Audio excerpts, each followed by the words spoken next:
You see the man in white there running up and tackling that suspected gunman. There is a struggle, and you can see he appears to wrestle what looks like a shotgun out of that man's hands. Now, the individual in white has not at this point been identified, but local leaders are hailing what they say were extraordinary acts of personal courage by people who just jumped in at the scene.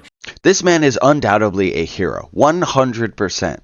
It takes balls to run out towards a mass shooter and try and defend yourself and the lives of others with nothing, no defensive tools other than your hands. That is incredible courage, and I applaud this man. However, the gun laws in Australia clearly have not stopped mass shootings. It only made it take in a little bit, additional steps, because the reports have been saying that these men had licenses for these. They had 6 different licenses for 6 different firearms, and yet still were able to get the tools to commit a mass shooting. Now, this defender was hurt during this because I believe 2 different things. One, he didn't have a firearm to defend himself and others, and therefore he was forced to go hands-on instead of engage the target from a distance and end the threat. Secondly, so you can see here he's putting the Very likely that man he's putting the gun down. Now, had he known how to use the firearm, this could have gone way differently. He could have ended at least that first guy, which would have cut the amount of shooters in half, because that guy retreated back to the bridge, retrieved another firearm, and continued shooting. We can clearly see that he did not understand how to use that shotgun after he took it. And you can see here there's the other guy is on the bridge, and he's shooting down at him. So he gets wounded in the process of having disarmed this guy, and now the guy on the bridge is able to shoot at him. But, had he known how to use that shotgun, he could have possibly ended this guy. It's not a guarantee, but he could have at least kept his head down long enough for him to get away. That does not scream to me competence with a weapon. It screams he doesn't want to be in possession of it. He just wanted to stop what was going on.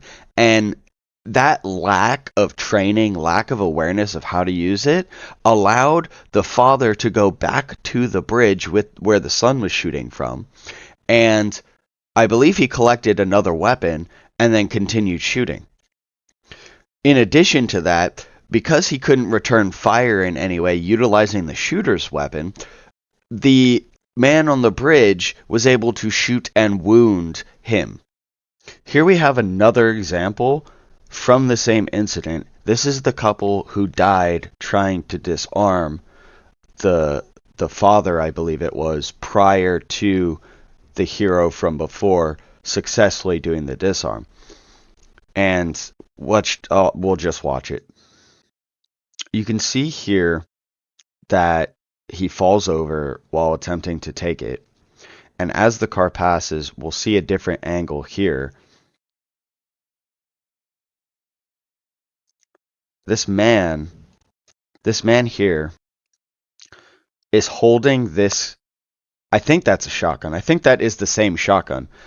He is holding it like a club.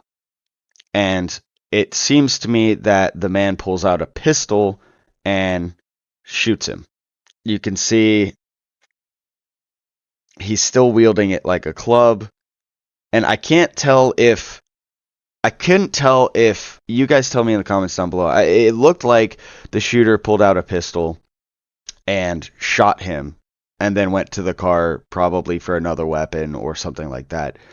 Either way, he goes back to the car, gets another weapon, and those 2 people end up dead.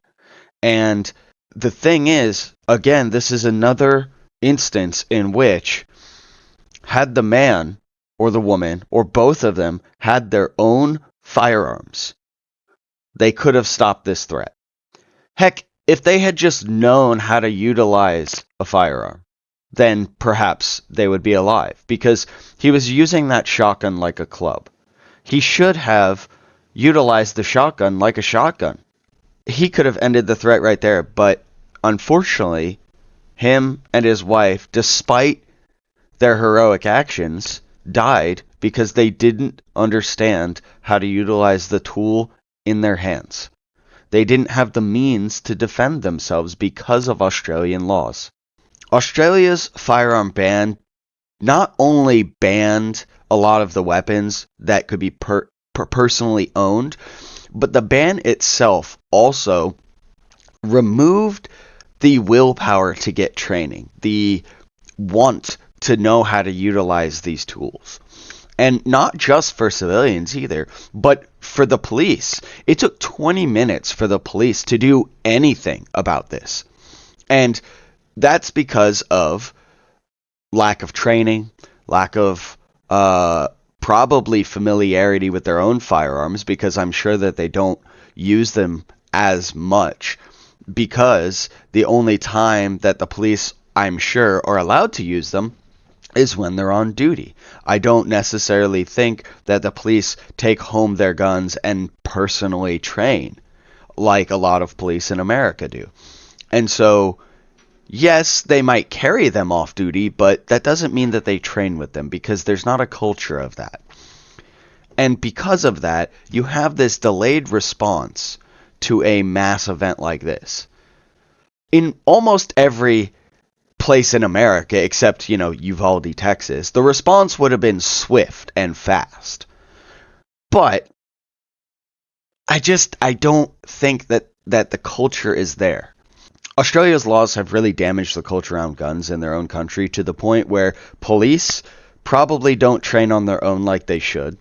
Civilians don't know how to use a gun if they ever encounter one in a situation like this. And they can't defend themselves from a distance without putting hands on, putting themselves in danger in order to try and stop an event like this. I get it that they think that banning guns is going to do something. It just won't. Because, sure, let's just say whatever they add in gun control, because they're currently talking about adding more gun control, they add something right now, what's that going to do? Nothing. These two men spent how long getting those 6 licenses in order to acquire these weapons to do this? You put more licensing restrictions in, again, they're just going to game the system. They're going to wait even longer to acquire what they need to do the deed. And if they can't acquire firearms, they'll make a bomb. They'll get a car. They'll rent a U-Haul truck. Like, the tool doesn't really matter. There's plenty of tools that can be used. And not just that, but the government itself said that these guys, or at least one of them, was known. So, excuse me, how did you know about this guy and took no steps? So this isn't even like a firearms policy problem. It's the government not taking steps when they know something could happen, which is exactly why we should not rely on the government for our safety. Because they do stuff like this. They say, we know about this person. We know they're a problem. We're not going to do anything about it. And then when the shooting starts, the cops are 20 minutes away from doing nothing.